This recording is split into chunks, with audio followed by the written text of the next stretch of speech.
E nā mana, e nā reo, e nā rangatira, tēnā koutou katoa. Te pihopa piripi, e homa, tēnā koe. Nā reire nā mema koutou o tēnei hinota, tēnā koutou, tēnā koutou, tēnā koutou katoa. I rungu tino o te matua, te tama me te wairua tapu. Āmine. Well, thank you for your words, my friend, at the start of the service. We did joke, Philip told me that he would have a thing or two to say at the start of the service. I presumed that was because once I'd preached my sermon, there wouldn't be much good that he would want to say. So it's good that we got that out of the way. It really is a great pleasure and a privilege to be asked to preach at this opening service. I'm conscious this is normally the place where you would have the bishop's charge, so this is a change for you this year, but it's an honour for me, and it really does represent the close historical links that we continue to share, an enduring friendship as neighbours across the border. Aucklanders are not as afraid of life beyond the Bombay Hills as some people think that we are. Although I know a former bishop of this diocese likes to think that all Aucklanders have on their rear vision mirrors an image of the Sky Tower, just so that we don't ever feel too far from home. That's not true either.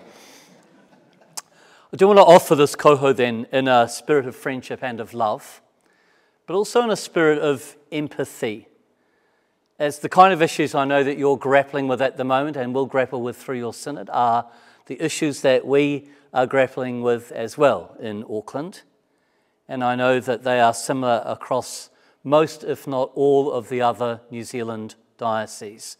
You don't stand alone in what we all currently face. The whole church has big issues about purpose and about structure to be able to offer both good pastoral ministry to those who are gather together for life as Anglicans, but also to be able to equip ourselves to participate well in the mission of God as those who are the bearers of the good news of God's love shown to us in Jesus. We have known the pain of decline for a long time now. It has been part of our reality. We can't deny that. And most of us, for decades, have struggled to know exactly what to do about that. And at the moment, I think that decline is being exacerbated off the tail end of COVID and an economic depression by the sudden rising costs that have come along, the decline in our income, perhaps exemplified by rising insurance premiums. Most of our parishes are pulling their hair out year by year with unbelievable rising premiums. That overall decrease then in the balance between income and expenditure is really starting to tip us over the edge. It's part of our reality. But decline in numbers also means a decline in people who are actively engaged in the various communities of faith that make up our church. And that in turn means that many of the tasks that we used to depend on, good faithful volunteers to do around our churches, well, they're not there to do them. And so who gets to do those? Well, I guess the clergy can do those because they're the ones that are constantly present, which means less time for pastoral work, less time to be thinking about how do we lead this people of God in the mission of God. I think I'm not telling you anything here that you don't already know. But it's the kind of the context in which we gather, and particularly so for this synod, as I understand it. In Auckland, a big ticket item for us at the moment is property. It's an amazing blessing, and it's also a huge challenge all at the same time. We have 2 centuries of accumulated wealth and property from which we benefit. We have churches that have absorbed the prayers and praises of generations of believers, that have hosted times of great joy for families, of deep sadness, At other times, they hold great meaning for people. They're our sacred spaces. We love them. And that's significant not just for the current generation of worshippers, but for the life of the wider community who, even though they never cross the threshold of the church door, they love to know that it's there. And whenever we've talked about closing a place, it's not just the dozen people that are left actively worshipping, but dozens of others come out of the woodwork telling us we must not dare close their church. Such is the value that people place on the symbol that we create in their community of the presence of God and the hope that that does represent for them. But we also know that our buildings are places that exist to serve God's mission. They're to be places where we gather to worship and to be equipped for that work. They're places from which we go out to undertake that work, and in turn to which we can bring others to become part of it. They stand as a sign in the community of the presence of God. So we live with this tension, don't we? The respect that we have for our buildings, for what they represent, and whether they are really a benefit to God's mission, or have they become an end in themselves and thus an impediment to it, or at worst, I worry, almost an idol for us. Now, I don't know for sure, but I suspect property is likely to be one of your conundrums as well. And we need to face the kind of questions that arise from those tensions. We need to face them very carefully. But as a church warden of mine when I was in a parish once always used to say to me when I was getting a bit stressed about things, about some challenge that had come along, he would always say to me, don't forget, challenge is always offering us an opportunity. I almost believed him occasionally. But you know, the task that we have when we gather synodically, the task that you have now as you come together in this synod, is to build on those regional conversations you've been having and to discern, well, what are the new opportunities? What is the path that we can set accordingly to make good use of the resources that we do have in ways that both respect the sacred heritage that's been entrusted to us, but also ensure that the mission of God continues effectively. As an aside, Bishop Philip mentioned that I have some other volunteer interests in my life. I have quite a lot of connections around different charities and organisations. I want to say that organisationally we do not face these issues alone. These aren't issues just for the church. Right across that sector of charities, non-profit organisations, service organisations, the same issues are there. Compliance and cash flow and finding volunteers and asset maintenance are this perfect storm of issues that in many cases is preventing organisations from fulfilling what they would see as their core purpose because they're bogged down by all this stuff. So to some extent be encouraged. We're facing an issue that many people, many organisations are facing. I've thought a lot in recent months about the nature of that Jerusalem church that we heard described in Acts chapter 2. I thought about how easy it is to read that passage in an idealised way when we're told that those people had all things in common, that they sold their possessions to help one another in their need, that God was adding daily to the number of believers. And I thought about how often over the years I've heard people say things like, if only we could get back to being like the early church. It's a little bit like saying, if only it could be like things were in the 1950s. It was great then. But actually, when we read that little paragraph of Acts chapter 2, in the context of the whole of those early chapters of Acts, we also discover that there were arguments between cultures about who was getting their fair share of these possessions. We discover that some were hiding their wealth so as not to have to share it, and that there were these incredible, deep, sensitive theological issues that were emerging between Jewish and Gentile believers about who could belong and how you could belong. Modern-sounding problems, aren't they? So reading it with that awareness, I found myself thinking more and more about what's the essence, nevertheless, that is revealed in here about the church. And I see these things. There's the gathering of people in personal encounter.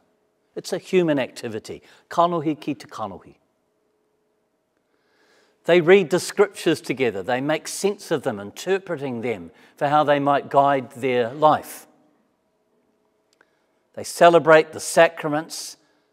They pray together. They care for one another.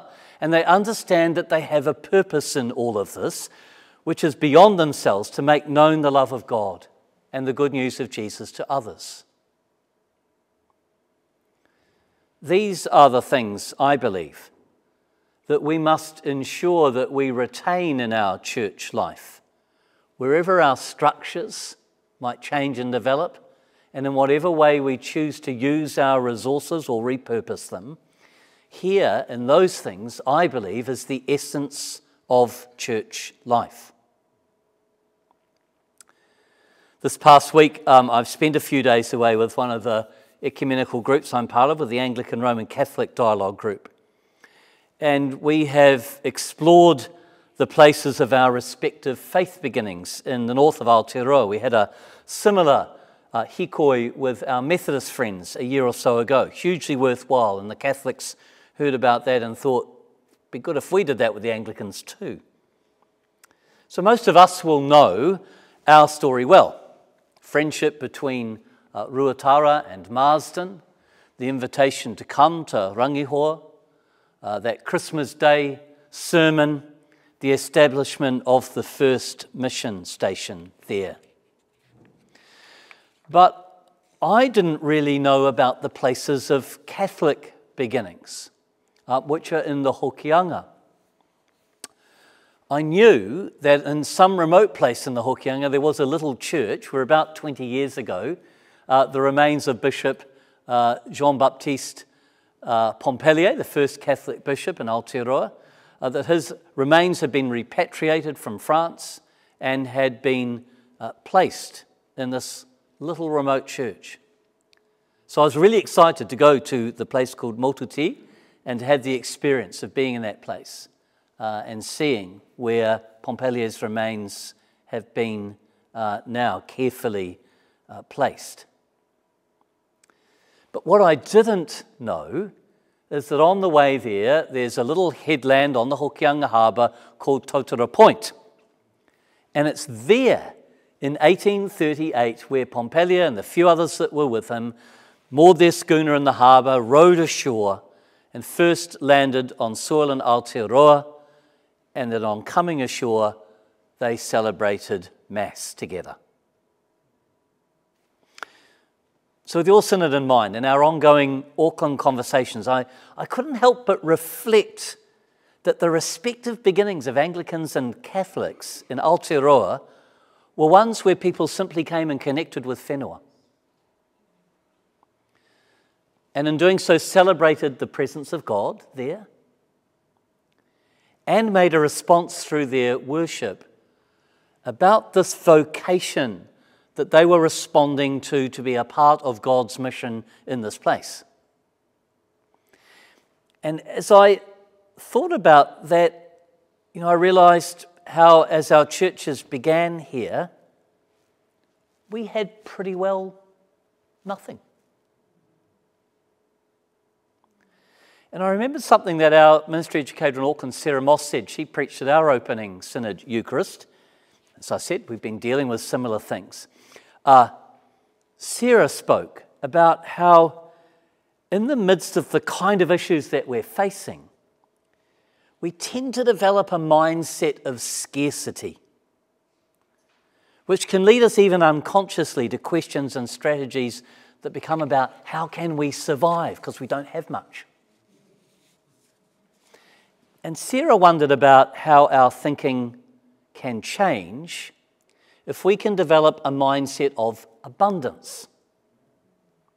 You know, not spinning, not spinning it, not pretending, but realizing just how much we do actually have, and which can then lead us, hopefully quite consciously, to questions and strategies that are to do with how we serve, not how we survive. And it's that kind of mindset that re-engages us with the mission of God. Let's not fool ourselves. The scarcity is real and it can't be ignored. But it doesn't have to determine our mindset. And our mindset of abundance is not just about the tangible resources which we can begin to add up that we have and maybe decide how could we use them differently, but they are about that treasure that we hold within the clay jars of our lives and of the church, the very life of Jesus Christ, crucified and risen, the message of the gospel entrusted to us to live and proclaim. We have that abundance within and among us. It's that keeps me hopeful more than anything else. How can we not be hopeful as followers of the risen one who have been entrusted with his message to share?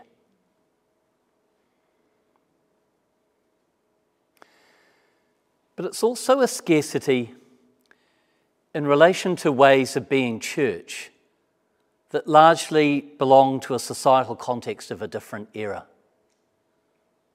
Why are we sensing things are scarce? Because we're still trying to do the things we always did.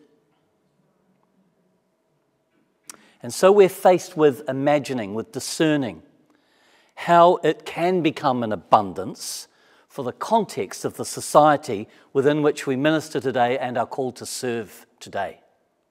We can't continue to serve the society of the 50s and 60s and 70s because they've changed.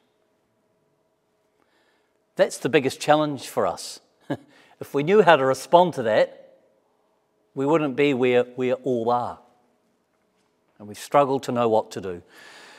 I think we've had this metaphor of abundance in the miraculous catch of fish that we heard of from the gospel. Without labouring that one, I just see these wonderful, obvious things in it. Where we work with Jesus, where we follow his call, where we're prepared to do familiar things in a different way and maybe in a different place, and abundance can be yielded. Because that's about joining with Jesus in the ongoing mission of God that he began among us. That's about following the winds of the Spirit, having the courage, finding the courage to give something new a go.